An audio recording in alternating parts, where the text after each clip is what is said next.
안녕하세요. 김성학 변호사입니다.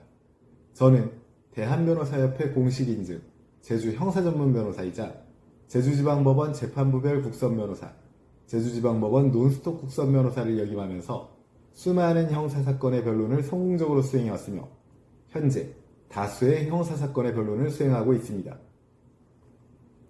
형사사건 스페셜리스트로서 오늘은 형사항소이유서 작성 방법 및 주의사항에 대해서 설명드리겠습니다. 항소이유서는 형사소송법 제361조의 3에 따라 항소인 또는 변호인이 소송기록 접수 통지를 받은 날로부터 20일 이내에 항소법원에 제출해야 하는 서면입니다. 항소이유서에는 원심 판결에 대한 불복 이유를 구체적으로 기재해야 하며 형사소송규칙 제155조는 항소이유서 또는 답변서에는 항소 이유 또는 답변 내용을 구체적으로 간결하게 명시해야 한다고 규정하고 있습니다. 항소이유서는 앞서 설명드린 바와 같이 소송기록 접수 통지를 받은 날로부터 20일 이내에 제출해야 합니다. 이 기간은 법정기간으로 반드시 준수해야 합니다. 만일 이 기간 내에 항소이유서를 제출하지 않고 항소장에도 항소이유의 기재가 없는 경우 형사소송법 제361조의 4에 따라 결정으로 항소가 기각될 수 있습니다. 항소이유서는 항소법원에 제출해야 하며 형사소송규칙 제156조에 따라 상대방의 수에 2를 더한 수의 부본을 첨부해야 합니다. 항소이유서는 직접 법원에 제출하거나 우편으로 송부할 수 있으며 교도소나 구치소에 수감 중인 피고인의 경우 교도소장 또는 구치소장에게 제출할 수도 있습니다.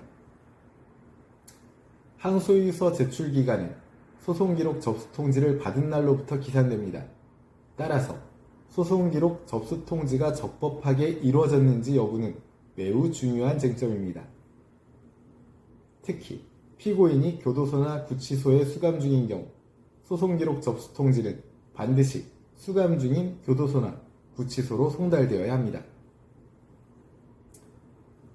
항소이유의 종류와 관련해서 형사소송법 제361조의 5는 항소이유로 다음과 같은 사유를 규정하고 있습니다.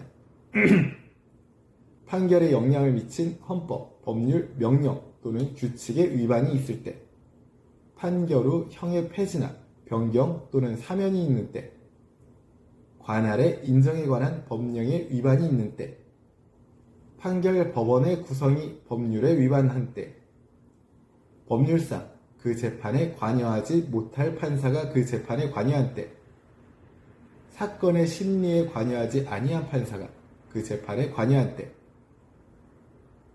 판결에 이유를 붙이지 아니하거나 이유에 모순이 있는 때, 사실의 오인이 있어 판결에 영향을 미친 때, 형의 양정이 부당하다고 인정할 사유가 있는 때 등이 있습니다. 실무에서는 주로 사실 오인과 양형 부당을 항소이유로 주장하는 경우가 많습니다. 항소이유서는 일반적으로 다음과 같은 구성으로 작성합니다. 사건 번호, 그리고 항소인, 피항소인, 항소이유서 제목 등을 기재합니다. 항소이유의 요지에는 항소이유를 간략하게 요약하여 기재합니다. 예를 들어 원심 판결에는 사실 오인 및 법리 오해의 위법이 있고 양형이 부당하므로 파기되어야 합니다와 같이 기재합니다. 각 항소이유별로 구체적인 내용 또한 기재해야 합니다. 이 부분이 항소이유서의 핵심이므로 원심 판결에 어떤 부분에 문제가 있는지를 명확하게 지적하고 그 근거를 제시해야 합니다. 결론으로 항소이유를 종합하여 원심 판결의 파기를 구하는 취지를 기재합니다. 항소이유서 작성 시에는 구체성과 간결성을 갖추어 작성해야 하며 증거의 구체적인 지적이 필요합니다. 또한 법리의 오해에 명확한 지적이 있어야 하며 양형 부당 주장의 경우 구체적으로 할 필요가 있습니다.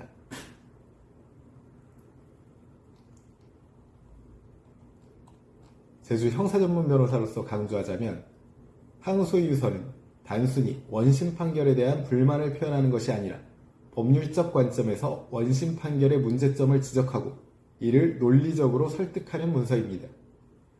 따라서 항소유서를 작성하고자 한다면 이와 같은 점을 명심하셔서 작성 제출하시기 바랍니다. 현재 항소유서 작성에 대한 법률적 도움이 필요하시다면 언제든지 제주 형사전문변호사 김성학 법률사무소를 찾아주시면 신속, 정확한 해법을 제시해드리겠습니다. 조금이나마 도움이 되셨으면 합니다. 감히 최고라고 자부할 수는 없지만 여러분의 권리를 지키고 항상 최선의 결과로 만족을 드리는 제주 형사전문 김성학 변호사입니다. 감사합니다.